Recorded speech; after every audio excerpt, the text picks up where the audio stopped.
So hello everyone, and welcome to today's ESCoE research seminar on business formation statistics, from research to production. So today's speaker is Alyson Plumb, who is on the business formation statistics team lead at the US Department of Commerce's Census Bureau. Alyson's primary duties focus on publishing business formation statistics data on a weekly, monthly, and annual basis. Most recently, Alyson helped increase data frequency by transitioning the data product from a quarterly to a monthly release. Additionally, she's assisted with adding more detail to BFS releases by adding industry classification information to the monthly releases, and she's added geographical information as well. So many people tuning in will probably be familiar with the BFS statistics through the work that John Halterwanger has done on it recently, which shows what's happening to firm creation during COVID. And I think this topic will interest a lot of people in the UK and at the Office of National Statistics, based on recent analysis of things like Companies House data. So, oh, and I should also introduce myself. I'm the chair of the session. My name is Anthony Salvinger. I'm an associate professor at the University of Kent, and I work with ESCoE as the topic lead on business dynamism. Finally, before we kick things off, the ground rules are that Alyson will talk for 45 minutes uninterrupted. If you do have any questions, please post them into the Q&A box. And then after 45 minutes is up, we'll have a 15-minute Q&A session where if you've put a question in the question box, you will be invited to pose your question to Alyson. So I think that's all of the things we need to cover. Alyson, if you want to take over, you can start presenting whenever you're ready.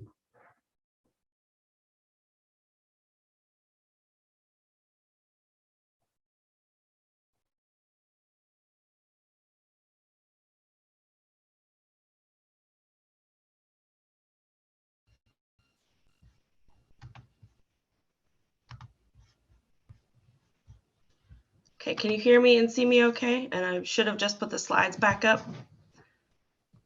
Yes, works fine for me. Thanks, Alyson. Thank you. And thank you for that introduction, Anthony. As he said, my name is Alyson Plumb, and I'm from the United States Census Bureau, here to talk about business formation statistics. A disclaimer for today's presentation: any opinions and conclusions expressed herein are those of my own and do not represent views of the Census Bureau. The business formation statistics, or BFS, provide timely, more frequent measurements of early stage new business formations. Prior to BFS, the earliest insight we had into these formations was the Census Bureau's business dynamics statistics, which offers annual information on business entry with a 2-year lag.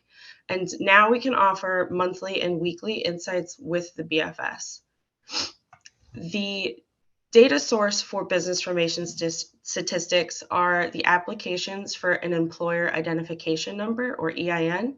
And these applications are filed with another department of the US, with the Internal Revenue Service. And the data are delivered each week to the Census Bureau. This is administrative data, so the BFS required no new data collection, and using the information on this form, we were able to create series on the number of business applications filed, as well as actual and projected business formations resulting from these applications.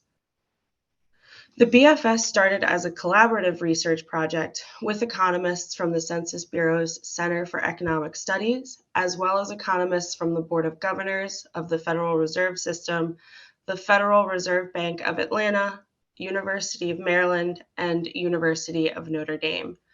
The BFS were first released as a research product in 2018.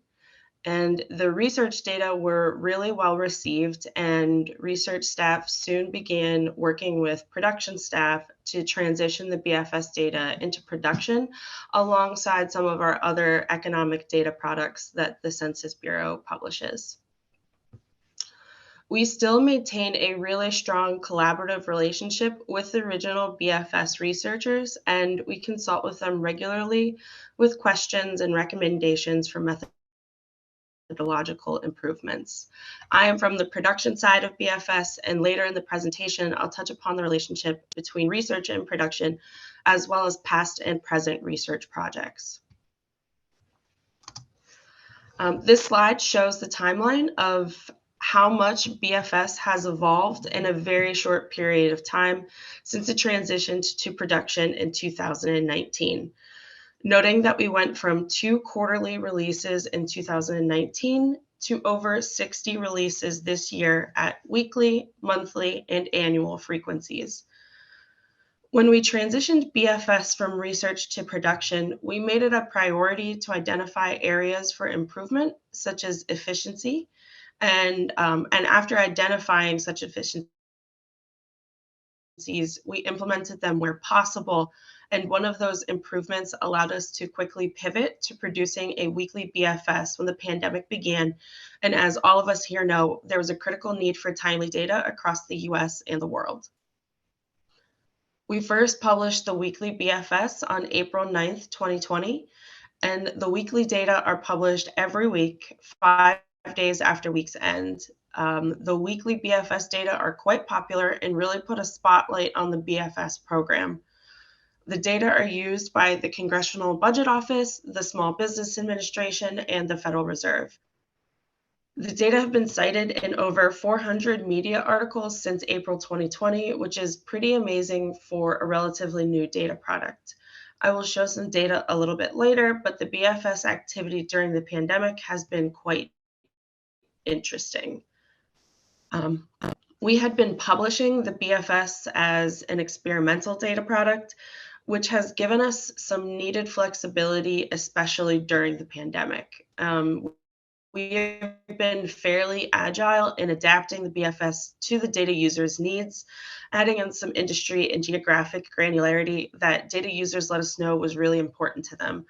However, we are agile to a point. There are some requests that we receive that are not doable, such as data at a more detailed geography or a combination of the NAICS data at the state level. With our disclosure avoidance techniques and our current protection systems, these types of releases are not allowable due to disclosure concerns. The data user requests that we were able to fulfill have really shaped the current BFS data product, so much so that with our release on December 8th, 2020, just a few weeks ago, monthly BFS became a standard data product of the Census Bureau. And this is what the current BFS product suite looks like. BFS has 4 application series that are based on tabulations of filtered EIN application counts. These series are featured in our weekly, monthly, and annual county publications. And BFS also has 8 formation series that capture the applications that lead to businesses with employees. These series are featured in our monthly publication, and our monthly publication also includes industry counts for all 12 series at the national level. Our core series and top line number is the business application, or BA series, which is a subset of all EIN applications received via the IRS, excluding those that were filed without business intent. From the BA series, we create additional series that are a subset of the BA series. And here is a list of what we're considering without business intent. And then on the bottom of this screen, you can see the not to scale image of how our different series are related. The high propensity business application series is probably the one that has garnered the most attention over the pandemic, as it identifies those applications that have a relatively high likelihood of becoming employer businesses based on several criteria, including applications from corporate entities, indicate that they are hiring employees, or indicate that they're planning to pay wages. And 2 of those are application series of their own, listed at the bottom there. But I'm going to dig into high propensity. Another way that an application can be considered high propensity is if it falls into certain industries that have been determined to exhibit this stronger likelihood of becoming an employer business. For this reason, having good NAICS classifications is important. One area of improvement in BFS over the past 2 years has been taking advantage of the various NAICS classification machine learning technologies being developed around Census, and we've used those to improve the NAICS assignments on the EIN applications. We now supplement the NAICS code assigned by the Census autocoder with NAICS assigned by the Beacon machine learning method to provide NAICS codes for previously unclassified records or to add more detail to the NAICS codes. That has allowed us to produce higher quality application counts by NAICS, and we began releasing the NAICS data at the 2-digit in our January 2021 data release. Excuse me. We also used a machine learning approach to update the NAICS criteria for high propensity business applications. These new NAICS criteria for the HBA series were updated during the October 2021 data release. And on this slide, you can see the updated NAICS for HBA consideration and the years associated with it. Newer years of data were used as input for the machine learning, so it was decided that the new NAICS criteria should only be applied back to 2012. Which is the year in which the HBA definition was originally researched and developed. This did create a break in the time series, something that hadn't been done in BFS before, and our research area alerted us to the break between 2011 and 2012, particularly once we started looking into the NAICS sector data. So in order to combat this, we adjusted the 2004 to 2011 data with a backcasting method known as retrapolation. And this kept the overall trend of the older data, but lessened the break in the time series and kept the accuracy of the old HBA definition for the older data. Which brings me to my point that the NAICS associated with high propensity can certainly change over time with inventions, other innovation, and certainly changes in the economy. As such, the NAICS criteria for HBA will periodically be evaluated and, if necessary, updated from time to time. In addition to the application series, we also publish several formation series which identify employer births from the applications. Because the employer birth data is available on a lag, we do publish business formation projections for more recent years. During our annual update, which was applied during our October 2021 data release, we incorporated LBD data for 2019, and that's the employer birth data. This allowed us to state the number of formations within 4 quarters through 2018 and within 8 quarters through 2017. We're looking into ways to get the formations data out the door sooner, but this research, if you can call it research, is at an extremely early stage, and hopefully we'll have something down the road. So let's look at the BFS data, and especially the BFS data during the pandemic. This slide shows the time series for the business application and high propensity business application series with the pandemic months highlighted at the end. After a dip in April 2020, the series rebounded to reach record highs in July 2020. And we had another spike in January 2021 and March 2021. And the data has remained at a much higher, has remained at that higher level since then. It begs the question, are these levels which have plateaued over recent months like the new normal? As we were analyzing the data in real time last summer, it took some drilling down into the data to uncover the story of what might be causing this.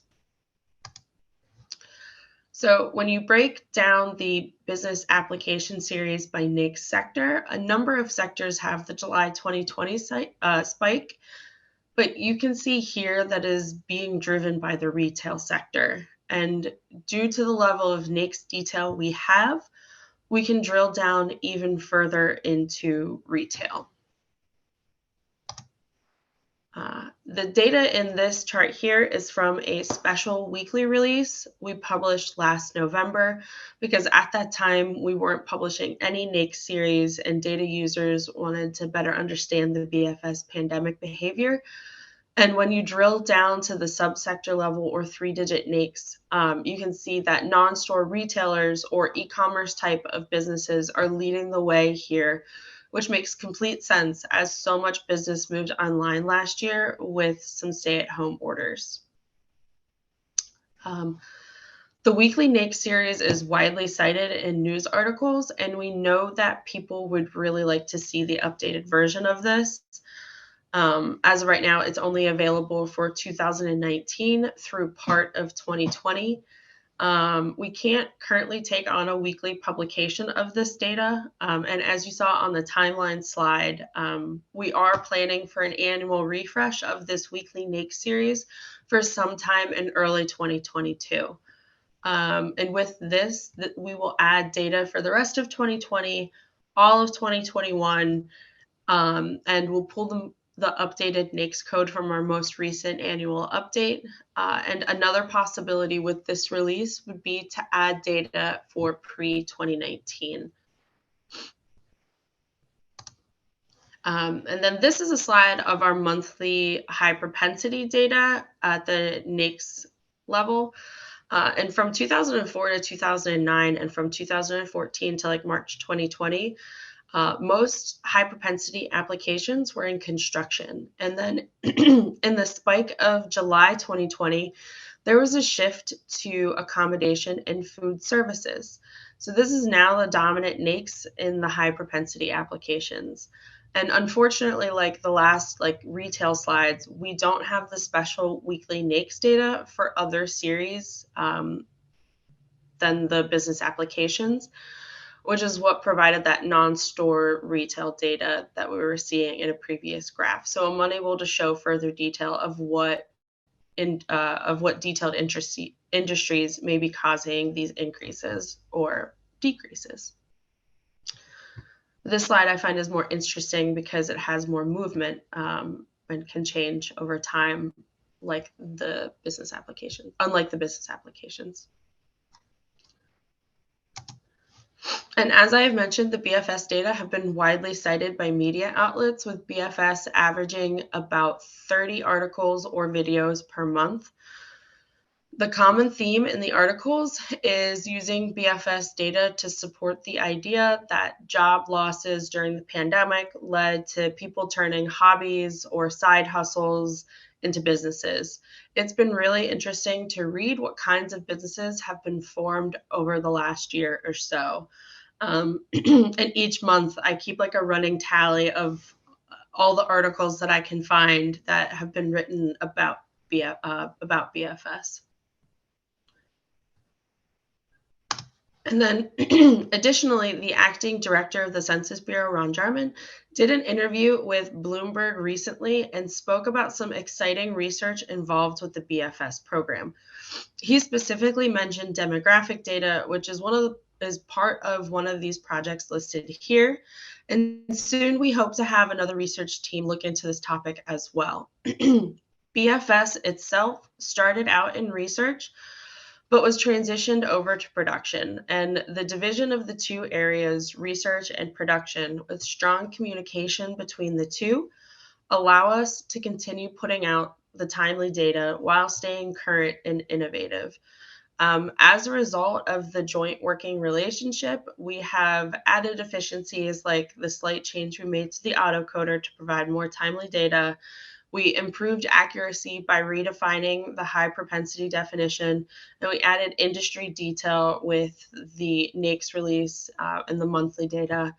And then we also added sub-state geography detail. So the division between the research and production, the research is able to dive into things that are more current, while us production keep things afloat and keep publishing the data.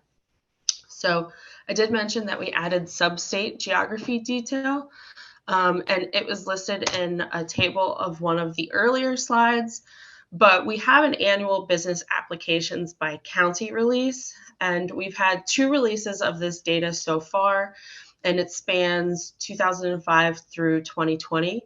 Our next release of this data will be sometime in mid-2022, and we will add data for 2021. With each release, we publish an Excel workbook of the data and each county and year. And we also publish a county level Tableau visualization, which is being looped through here to demonstrate its functionality. And then on this next slide are 2 images of our interactive monthly Tableau visualizations. These can be found on our website. I find that the map is an interesting way to look at a lot of data all at once, because when I look at this, the increase from the west from the previous month, while the other regions are decreasing, stands out to me. And I like that I can look at the map above and see if this trend was true for all states in the West, or if it was just 1 or 2 states driving that increase. In this case, almost all the states in the West had an increase. Okay. And throughout the presentation, I have source links for the data displayed. All of that and our methodology can be found on our website listed here. And if you take a look at our website but don't find what you're looking for, feel free to contact us. Our info is on the website, but also listed here. And that's actually all of the material that I have to be presented today. So I guess we'll just jump in and go ahead and begin answering questions if there are any.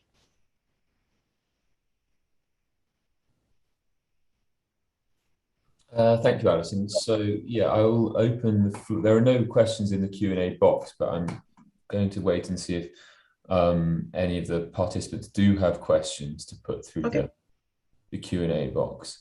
I mean, given there's no other questions for the time being, I had a question about the high propensity businesses, and you were talking about an important fact there. At least what I inferred is that an important fact there is whether they're a corporate entity or not. Could you explain a little bit more about that? So is that sort of an existing business group setting up, applying for a new business or something along those lines, and they're more likely to go on and hire?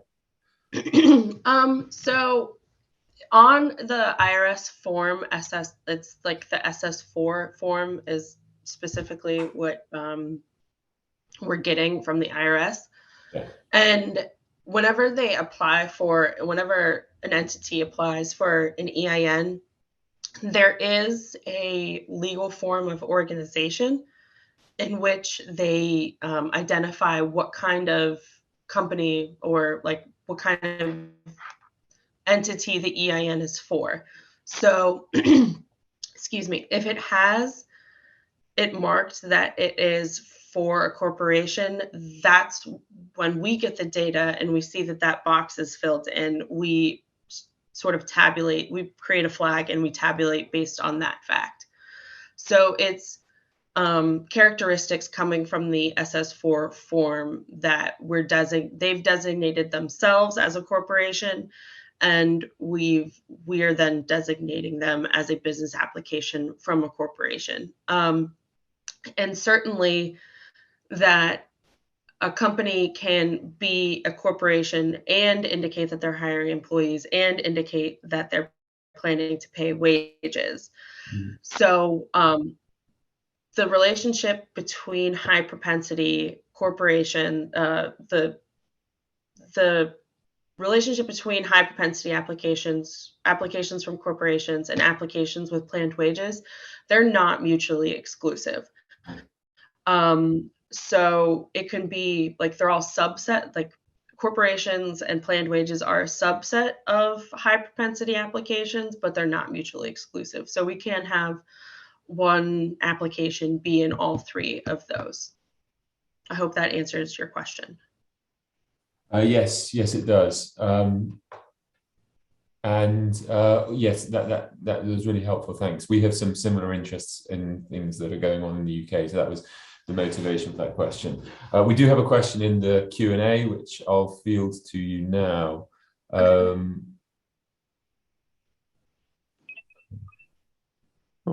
Okay, so Carlos, do you want to just go ahead and ask your question? Oh, yeah, sure. Thank you very much for the presentation. Sorry if I missed it. I was just curious about the limitations to releasing the data at more frequent intervals, because I think you mentioned that the next release is planned for like mid-2022. Just curious about the bottlenecks in the system. Thank you. Yeah, thanks for the question, Carlos. You might have missed this, but we publish BFS at various frequencies. So our weekly data is released 5 days after weekend. So today, like later today, at 12 Eastern time, we will be releasing data for week 49 of the year, which is actually last week of December. And then our monthly data is available about 10 business days after month's end. So on December 8th, we just published November 2021 data. And the special weekly NAICS is what we're planning to release in early 2022. And that will add the 3-digit data for 2021. And that was just a choice because we are putting out the weekly data as itself and the monthly data quite frequently. And we don't really have the staff to produce the special weekly NAICS more frequently than once a year. So we decided to just wait after the year's end and to give people the entire year of data. And then as for our county application series, that won't be until June 2022, and June, July, like mid-year. And that's just because we rely on some geographic input files to do the county level data. So while we have the application data, we don't have the reference files, and those are produced by the Census Bureau and are available. I think last year they were available in May, and we are unable to go ahead out with that reference data before it's released to the public. So we can't use those reference files in our data and put out the county BFS data until those reference files are released to everyone. So that's kind of the bottleneck there. There's really only a bottleneck on 2 of the data products. Everything else is pretty timely, but as I say that, I just contradicted myself because there is a lag with the employer formations data, and that is just how the data is received at the Census Bureau and how it's collected.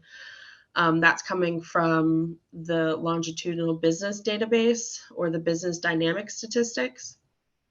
And they just released in September, they released data for 2019. So as that data is available, we use that as well. But that's why we do offer the projections in the meantime, which are just some models, and the specific models are available on our website if you have questions on that. Thank you. Well, thank you very much for a very thorough answer. I was wondering, can I ask a quick follow-up? Sure. I was just curious also about the applications of all this amazing sort of wealth of data.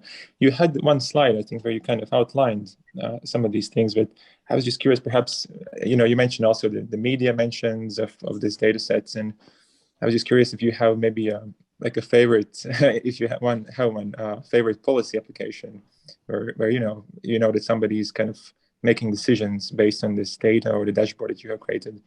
And yeah, if you could share that, I'm really curious. Thank you.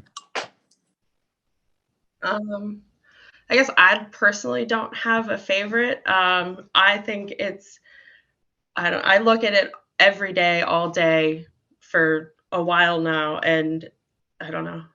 I kind of get, I don't know. I don't have a favorite. It's hard for me to pick out a favorite there. But I do think that some of I know one of the most requested things that we get in our inbox for people to, for us to provide would be demographic data. We are getting a lot of requests for demographic data. And unfortunately, we just don't have that ready or anywhere near ready. I see. Thank you. Thank you. Thank you very much. Alyson, final question from me, and then I think that unless there are any more in the Q&A, we'll wrap up. I wanted to just confirm that we can safely say that non-store retail is that online retail? Yeah, that's online retail would definitely fall into non-store retail. Okay, so again, it's quite similar to some things that we observe in the UK. So thank you for your presentation today. I think there was a great audience, so obviously piqued a lot of people's interest. So we look forward to seeing what comes of this in the future, given all of the developments that you have mentioned. And on that note, we'll end the seminar. Thank you very much. All right, Thank you to all of those in attendance as well, and thank you for the questions.